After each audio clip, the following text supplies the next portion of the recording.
see the vase. And it takes them a moment to also see the facial profiles. Others immediately see the facial profiles, and it takes them a moment to see the vase. But then you start to be able to kind of go in and out, and to see whichever you want, when you want. Now, in terms of wakefulness and dreaming, at night, we seem to be awake. We're doing all sorts of things in our dreams. We're walking, we're running, we're talking, we're yelling, we're working. We're doing everything. And it feels real. We have real emotions. We love, we laugh.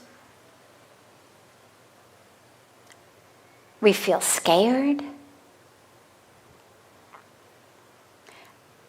I was raised an only child. I was born and raised an only child, and have been a monastic celibate for almost 30 years, almost. So I haven't spent a lot of time sharing rooms with other people, but on the rare occasions where I have summer camps or different sleepovers or, whatever on our pilgrimages when you have more than one person in a room, I've had people tell me that I laugh in my sleep. And I've had people ask me the next day, what was so funny? Like you were laughing in your sleep. And I have no recollection in the morning. I tend not to remember my dreams very vividly. But I love that. I love that in my dreams I'm laughing. So something is happening in my dreams that seems so real that not only am I laughing in my dream, but I'm laughing so much that I'm actually laughing out loud. And someone in the room hears me. So in that world, it seems very real. And then we wake up. And no matter how much you want to hold on to it, right? Sometimes we wake up and it was such a beautiful dream. It's like, oh, don't go, don't go. But it's just within a few seconds. Certainly by the time you're in the bathroom, having a shower, brushing your teeth, it's gone. Unless you keep, going over the story again in your mind, but the actual experience of the dream is gone. And then, of course, we're here, and this feels real. We have emotions, we do things. It seems real. Then we go to sleep, and suddenly this disappears.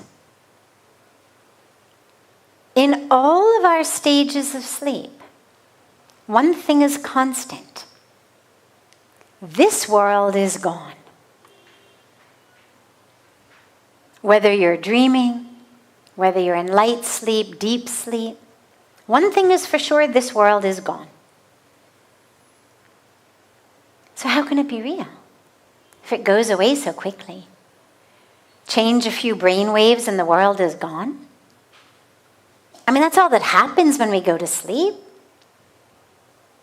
Our brain waves change. It's why neurologists can tell you by looking at your brain scan whether you're awake or asleep. I have this really fun ring that someone gave me a couple of years ago that in the morning I wake up and it'll tell me not only how long I slept, but it'll tell me how long I spent in different phases of sleep. This much light sleep, this much dark sleep, deep sleep, this much REM sleep, means dream sleep. This much I was awake. Now, how does it know? Because somehow it's able to pick up on the same thing that a brain scan picks up on. The brain waves. Somehow. Now, nothing has happened in the world. All that's happened is the electricity in my body has changed. And whether you're picking it up in my ring in kind of a not so super sensitized way, or you're picking it up on a brain scan by neurologists, all that's happened is the electricity in your brain has changed, and the whole world has changed with it. This is gone, that becomes true. Then that's gone, this has become true. When we speak about spiritually waking up, neither this world is true, nor the world we experience when we're dreaming is true. That the experience of waking up, this world becomes as untrue as the dream world does when we wake up.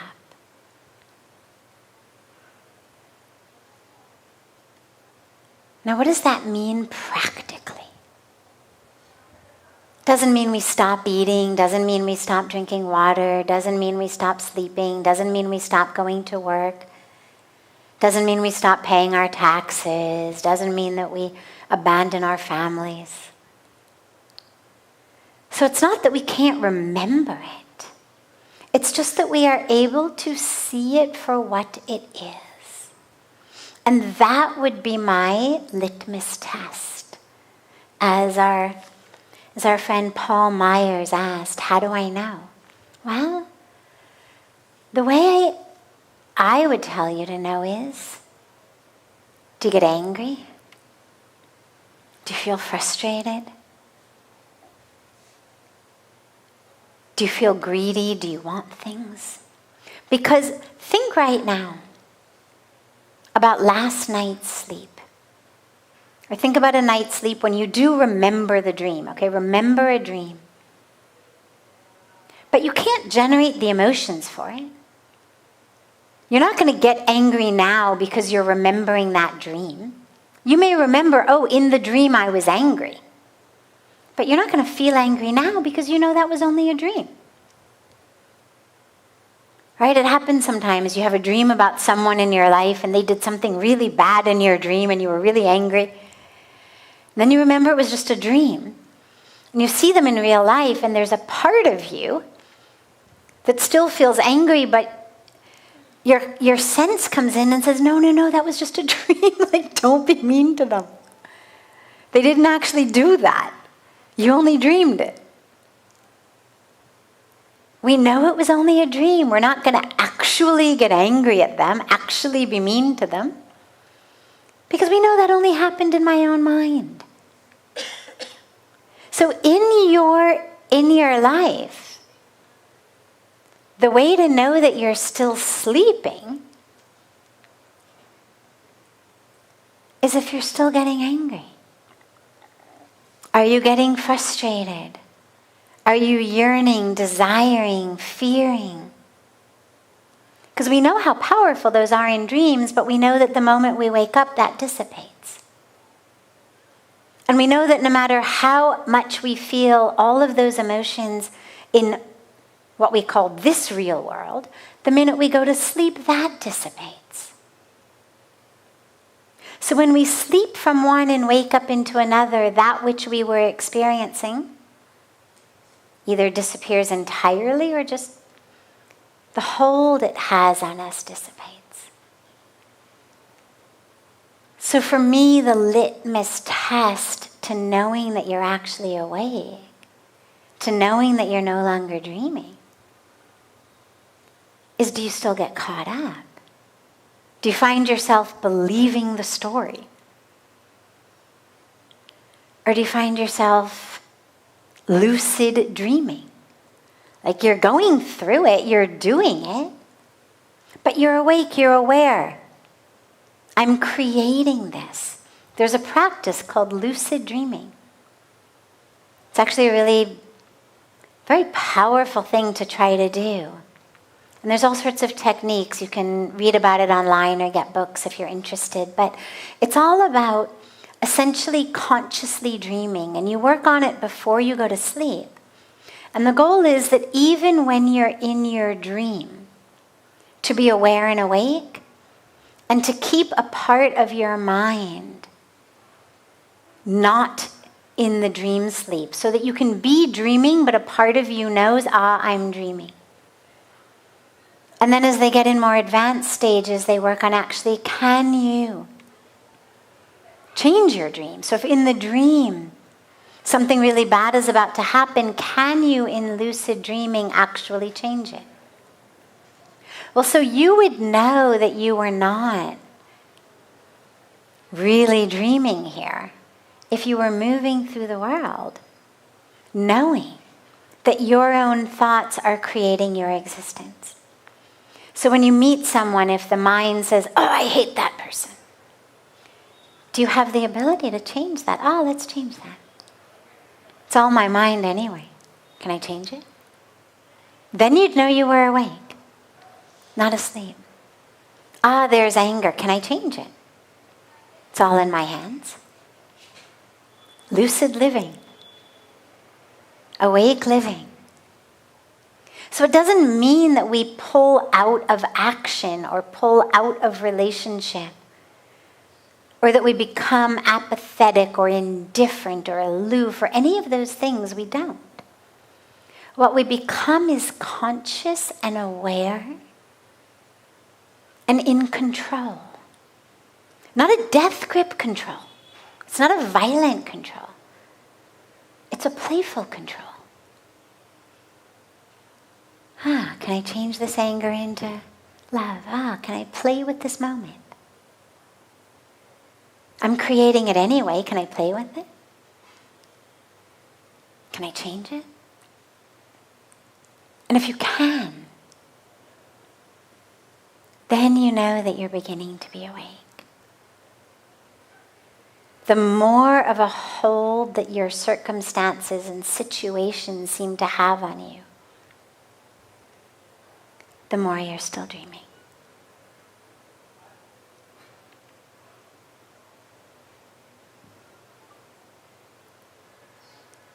Other questions?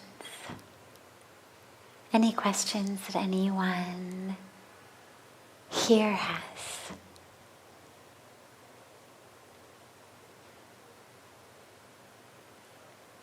Going once, going twice. You'll have another chance in a moment. Okay, great. We'll take another one that's come in advance. The other night, you shared about living your own life and not the lives that other people want you to live. My brain totally agrees with you, but it's so hard for me to do it. I have dreams and plans, but I forego all of them the minute someone says, no, you should do this. Is it people pleasing? Is it not having the confidence of my own understanding? It's so frustrating. From Mike in Dallas.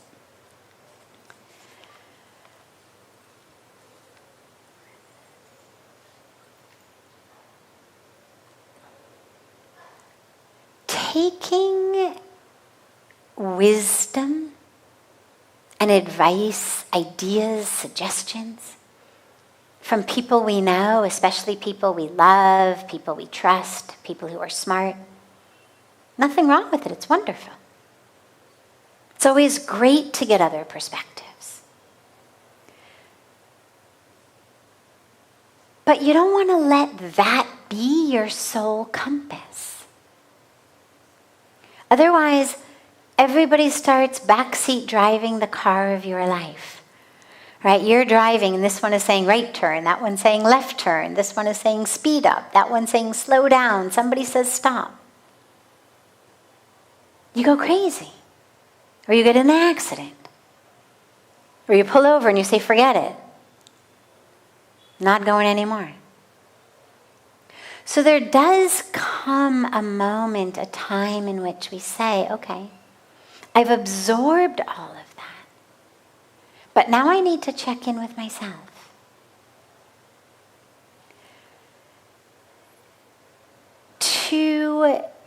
To do what other people suggest you do it's not exactly people pleasing, it's kind of a variation on it, because it's not that it's necessarily going to make somebody else that happy just because they gave you a suggestion and you followed it. But it tends to be more based on insecurity. People pleasing is much more a matter of, as we go through our lives, people want you to do things, not just suggest it, not just give an idea, but they'll say, oh, please do this for me. Oh, you need to do that. Oh, if you loved me, you would do this. If you were a good son or a good daughter or a good husband or wife, you would do that. It's a manipulation that they do. And then we go along with it. But this that you're describing is more of a lack of confidence, a lack of knowing the true self. So take in the advice, no problem.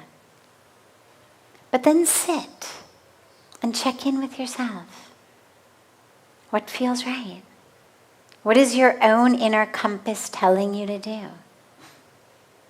And who knows, maybe you'll find that a dream that you had or an idea that you had will change based on what someone said, but maybe not. Check in.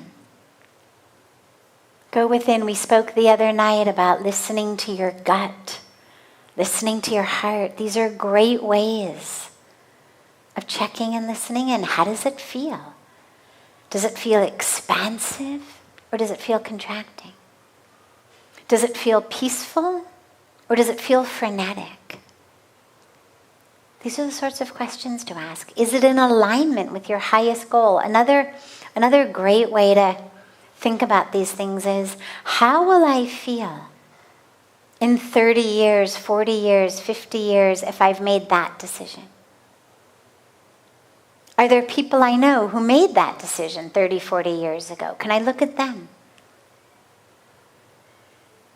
How are their lives? Look at the trains that other people got on and the destinations they've reached. Where do you want to end up? I remember when I decided to move to India. After I had that extraordinary experience standing on the banks of Ganga, my heart, of course, knew I was meant to be here. My brain took a little while catching up. And so I spent quite a bit of time trying to convince my brain. I knew, intuitively I knew, my heart knew, like every bit of me knew I was meant to be here. But my brain was so indoctrinated into the culture I grew up in, the education I had, and the sense of, no, you've got to finish your PhD, you've got to get yourself settled, make a bunch of money, make a name for yourself. Then you want to go off for a few years, no problem. But first, become a success. Show everyone you can do it. So one of the ways that I brought my brain around was I said really clearly, look around. I know a lot of people who got on that train. A lot of people who finished advanced degrees, got themselves well-paying jobs, became successes in those jobs. I looked at their lives. Are they where I want to be? And I realized no. And then I looked at Pujya Swamiji. And I thought, well, chances are I'm not going to get there in this life, but at least that's the direction I want to go. That's where I want to be. When I look at him and I look at his life in terms of how he lives, sharing, helping, giving just every minute, every moment for the benefit of others, whatever the universe gives him. Okay. Yes. Just touching people, helping people. Being this instrument in God's hands. And so happy all the time. Never wanting anything more, never upset, never frustrated, never. And I looked at everyone I knew. Everyone I knew who had gotten themselves very set, who had the careers and the homes and the possessions and all of that. And yet I couldn't find anyone whose life I looked at and thought, oh yeah, I would love in 20 years, 30 years, 40 years to be living that life. I would like to be that person. And I thought, wow, if I don't want to end up at the same destination, I better get on a different train. And I remember explaining to my parents and saying, Swamiji's the only one I've ever met. I think that's where I'd like to go. I didn't know at that time I was going to necessarily become a monastic renunciant, but just in terms of his life of giving, of sharing, of surrender, helping others, and of being so happy all the time, in such peace, and just exuding that this is what I want. Not being able to order an expensive bottle of champagne with dinner, not being at a Club Med, didn't actually make anybody I knew happy. But he was happy. And so I was able to actually bring my brain around through a very methodical way. And so, Mike, do the same thing. Take in what people are suggesting, but then ask yourself on every level, what does my gut say? What does my heart say? My intuition? And also your brain. It's not that the brain is the enemy. You just have to use it the right way. Instead of letting the mind say things to you like, oh, you're not good enough. Oh, you're going to be a failure. Oh, you're not worthy. Oh, who do you think you are? You're too old, you're too young, you're too fat, you're too thin, you're too this, you're too that. Instead of letting the mind do that, use it as a tool for analysis.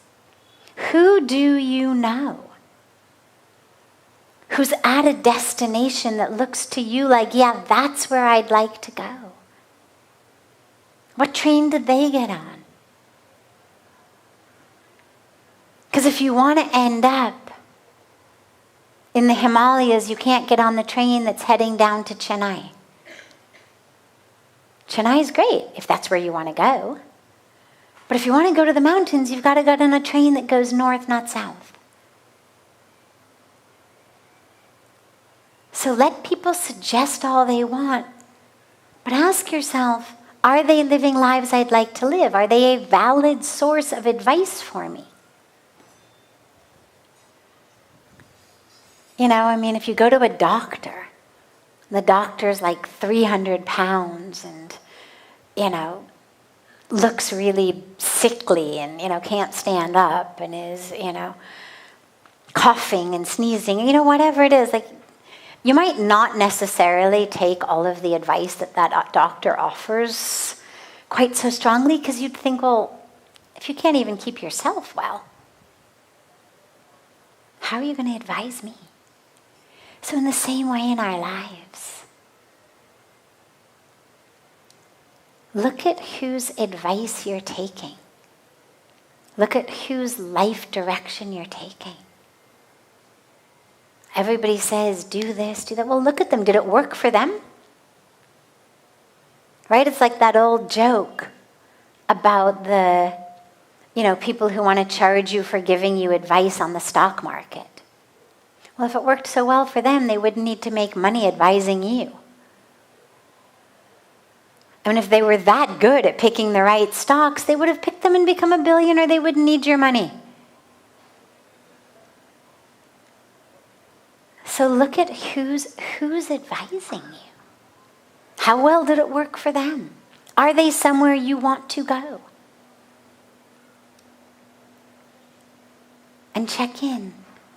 Check in with yourself. Where are you being pulled? Where are you being drawn? My favorite example of this is the tree in the forest that grows sideways. Right? All of the other trees always grow up. But if you spend enough time in a forest, inevitably you're going to find one that's growing sideways. Why? Because trees need sunlight to grow. And wherever that tree was originally growing, maybe there were so many other trees that if she grew straight up, there was not going to be light and she would suffocate and die. And inside there was some kind of an awareness, a knowledge and instinct that said, you got to go this way because your light is that way. And then she grows really tall, hundreds of feet long, growing horizontal to the ground. It's amazing. But it works. And she knew. And I think about all the other trees growing around her who must have said, what are you doing? Stupid, look at her go sideways. But look how long she is and how healthy she is. Because she knew, my light is that way. So trust yourself. It may seem crazy, but trust yourself. You're the only one who really knows you.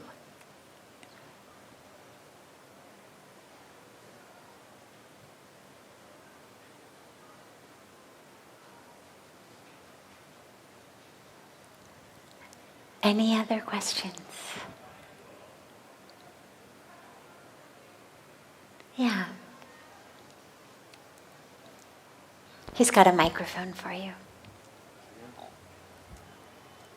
Test. I'm grateful to be here. Thank you. My question is about, since a few years I'm practicing Vipassana, and I'm travel since 5 years, and I noticed always in whatever time that I live the most intense, if I feel like everything's passing away. For example, if myself or someone that is close to me is like seriously ill, or I'm watching my sensations and see them coming and passing away, or in some situations while traveling where I got up in some dangerous situations or did skydive or bungee jump or stuff like this, I always feel like I live super intense. So my question would be just like, what could I do with my sadhana or also my daily life to always live in some kind of way close to this experience of death, as if I would die tomorrow and would live like my most intense. So we live with the awareness that we could die tomorrow or even today.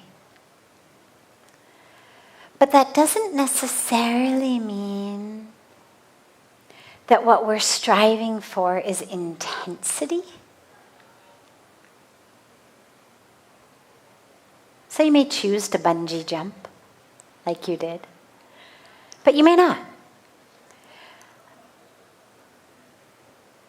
Because all of that which you experience in seeking that intensity, it's an intensity in sensation. What I'm seeing, what I'm hearing, what I'm feeling, what I'm tasting, or the way that the chemicals and electricity in my brain are going in fear, in desire, in enjoyment.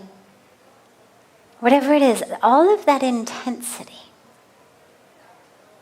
is in that which is fleeting, right? The bungee jumping is super intense for however long it lasts.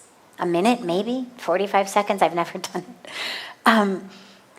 And maybe it stays with you for a few minutes, maybe even a few hours. But I would imagine that that intensity wears off very quickly. Same way, they always give people a last meal before execution, like you should go out with the taste of pizza or, whatever. As though somehow that's going to make you more ready to die. You want to eat pizza, no problem. But if you've only got a day, if you're really living with the awareness that this could be your last day, then instead of simply filling those things which are going to disappear the moment the prawn leaves your body. Your senses, your emotions. Instead of that, work on getting as close as you can to that which stays with you. That's the key. Because the body goes. The senses go. And if you know it's going anyway, what's the point? Point is, what is that that's going to stay with me? What is that that's not going? And how can I get as close to that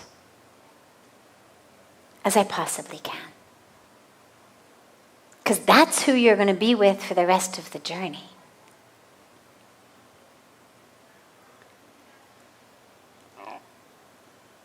And that's where the spiritual practice comes in. The soul, what we call Atma, we know doesn't die. That's what's taking new bodies. But also, the subtle body, until our final incarnation,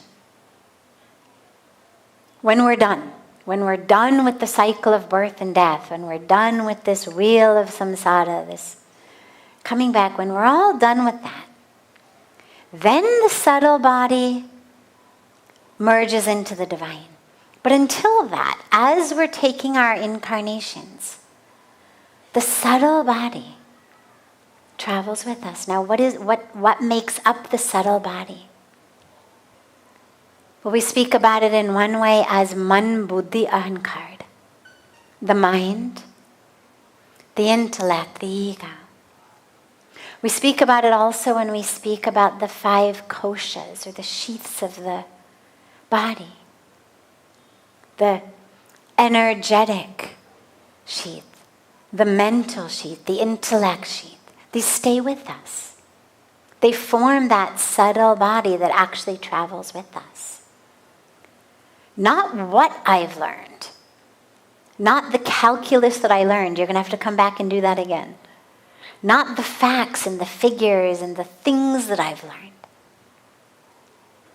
But the actual intelligence I have gained, the deep wisdom I have gained, not about things. Not the mantras I can memorize, not the scriptures I can quote, not that.